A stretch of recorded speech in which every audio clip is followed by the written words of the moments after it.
Ni urupfu rwababaje abantu, urupfu rw'umwana w'umukobwa witwa Musaniwabo Nicole. Nicole ni umwana w'umukobwa wari ufite imyaka igera kuri 26, wabaga hariya mu Budage. Yagiye mu Budage agiye kwiga, ngira ngo yigaga ibijyanye n'ubuforomo bujyanye no kwita ku basheshe akanguhe nk'umwuga. Nibyo yigaga, yari amaze umwaka mu Budage, ariko mu by'ukuri uburyo yaje kwicwa urupfu rw'agashinyaguro, ndetse binaba mu gihe kimwe na Ellison Kabera. Ellison uburyo muri Canada nawe yishwe na polisi mu buryo wabaje cyane, bisa nkaho bikurikiranye n'undi mwana w'umukobwa w'umukongomani ubanza byarabereye mu Bufaransa, nabwo yishwe urupfu rubabaje cyane. Abantu mwe birababaje cyane ku rwego rwo hejuru uburyo Musaniwabo Nicole yapfuye. Ngira ngo n'amakuru donc yagiye mu bitangazamakuru cyane, guhera navuga ko ari mu matariki nk'icumi gutyo zo kwezi kwa 11 dusoje.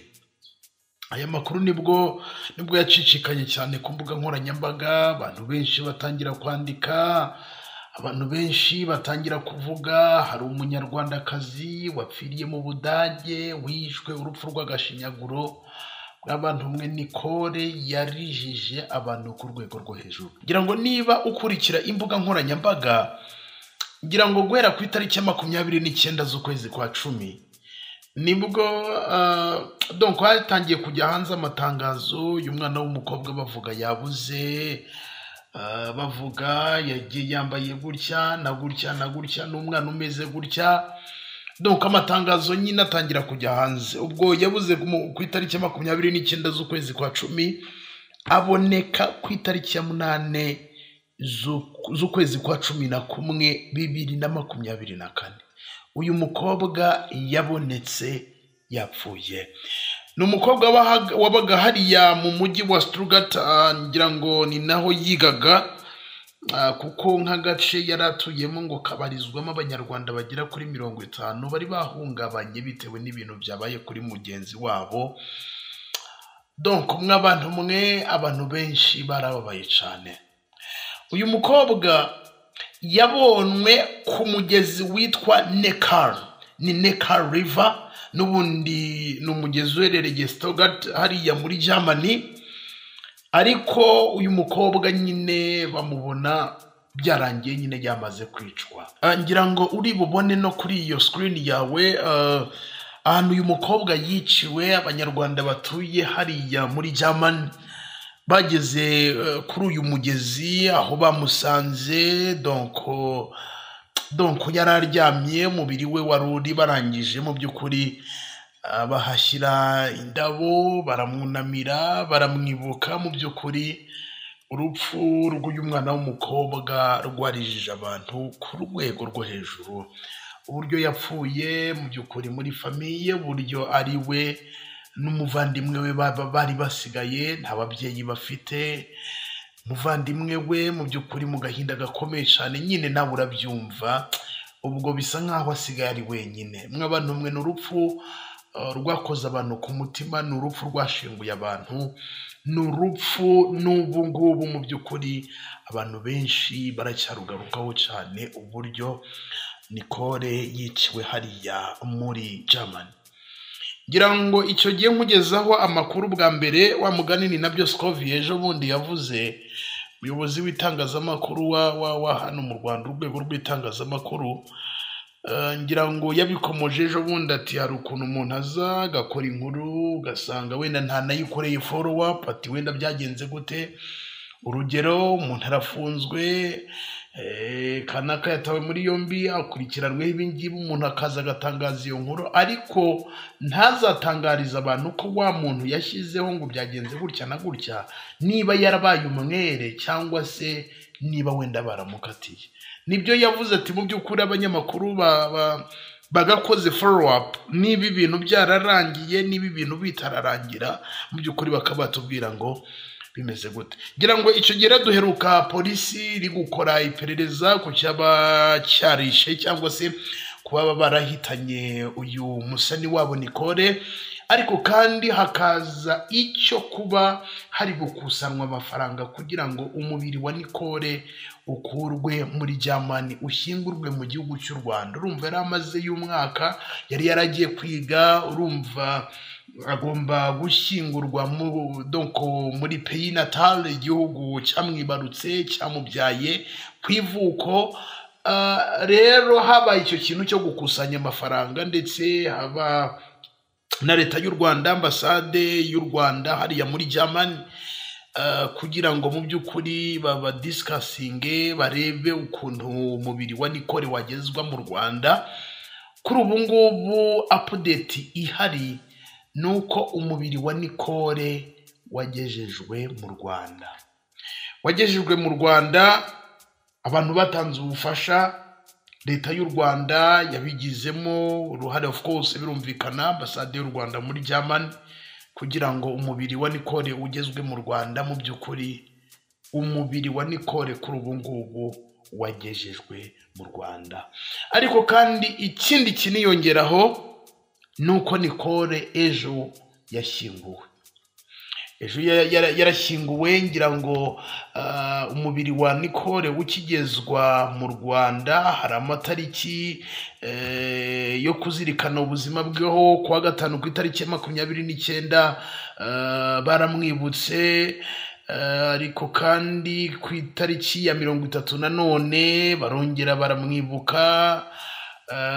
Hanyuma dimanche ejo hashize, ni ku itariki ya 1 z'ukwezi kwa 12 ejo hashize umwaka wa 2024 isaa moya bafashe umurambo ku bitaro bya Roi Faisal.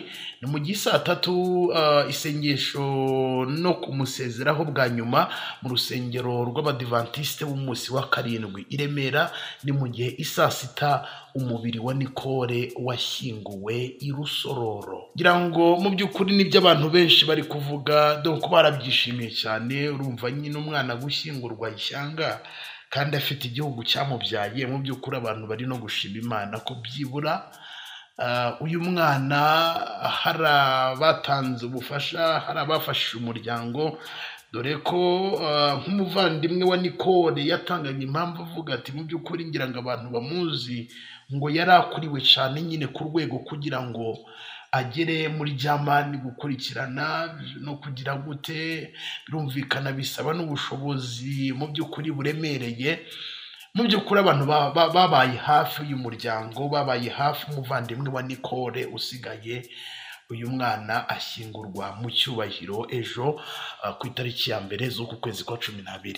Bumwe mu buhamya bwatanzwe hari ukugaruka ku rwibutso, urwibutso Nicole asize, uburyo mu by'ukuri yabaye uw'akamazi, yabaye umwana mwiza, yabaniye umuryango neza. Mu by'ukuri banavuga uburyo uyu mwana nyine uko amakuru bayakiriye, nyine mw'abantu mwe n'agahinda gakomeye cyane, uko yishwe, uko yasanzwe ku mugezi n'ubundi amaze igihe, dore ko igihe bamubonye ntabwo aribwo yari yishwe, yari amaze ngo iminsi yishwe yarambitse aho ngaho ku nkombe z'uwo mugezi wa Neckar muri Stuttgart hariya muri Germany. So wumve mw'abantu mwe n'agahinda gakomeye cyane. Nicole n'ubu aracyariza abantu nyine kwica twa urupfu mu by'ukuri rw'agashinyaguro, bakajugunya ku nkombe z'umugezi, like nyine ikiremwa muntu bakagenda mu by'ukuri bakagitesha agaciro. mw'abantu mwe ibi bintu birababaje cyane. Kugira ngo hari amagambo umuyobozi w'umuryango w'Abanyarwanda baba mu Budage, aho hari amagambo yaje kuza kuba yatangazaho, yavuze ko uyu mukobwa yishwe urupfu rubi, aza kuboneka ku itariki ya 8 z'ukwezi kwa 11 2024, aho yagize ati bamubonye hano ku mugezi, ni umuntu wamubonye yitambukira. Ibyo polisi ivuga nuko bamubonye amaze iminsi apfuye, ntabwo bavuga ko uwo munsi ari wo yitabyeho Imana. Icyo dutegereje ubu ni ukumenya ikizava mu iperereza. Ntekereza ko ubu ngubu sinzi n'iperereza ryararangiye, ariko byanga byakunda byashoboka ko umuryango wa Nicole ufite igisubizo kijyanye wenda n'ibyavuye mu iperereza twe tudafite, ariko igihari nuko yishwe. Uyu mukobwa w'imyaka 26 nk'uko nabikubwiye yaramaze umwaka umwe mu Budage, ndetse agace yaratuyemo kabamo abanyarwanda babarirwa muri 50. Ati ni ibyago nyine bigwira umuryango mugari. Iki ni ikintu cyaduhungabanyije nk'umuryango hano w'abanyarwanda, kuko yari umukobwa ukiri muto, imyaka 26 yari afite imbere heza. Urumva yaje kwiga anakora, ubuzima bwe bwari bwiza imbere ye, none kuri ubu ngubu yagiriwe iki gikorwa cyo kwicwa. Ati ibi ni ibintu bibabaje cyane. Mw'abantu mwe bumve Nicole nuko nguko byaje kuza kuba byagenda. Nyuma y'uko nyine mbagejejeho amakuru agiye atandukanye, umubiri we bari gushaka uko ugezwa mu Rwanda. Nyine kuri ubu ngubu nuko nguko ibya Nicole byaje kuza kuba byarangira. Nicole umubiri we ugejejwe mu Rwanda, ashyingurwa mu Rwanda. Byibura hari ukuntu mukuru we asa nkaho yaruhutse, umuryango waruhutse, bitewe mu by'ukuri no kuba umubiri wa Nicole waragejejwe hano mu gihugu cy'u Rwanda. Reka nsoreza, mwihangane umuryango wa Nicole, mwisi niko bimera, ariko hari aho tuzagera tutazongera kubabara. Nukuri mukomere, tuzongera guhura na Nicole mu gitondo cya kabiri cyo kuzuka. Ndabakunda, nitwa Shadou, reka dukomeze tubane mu zindi nkuru.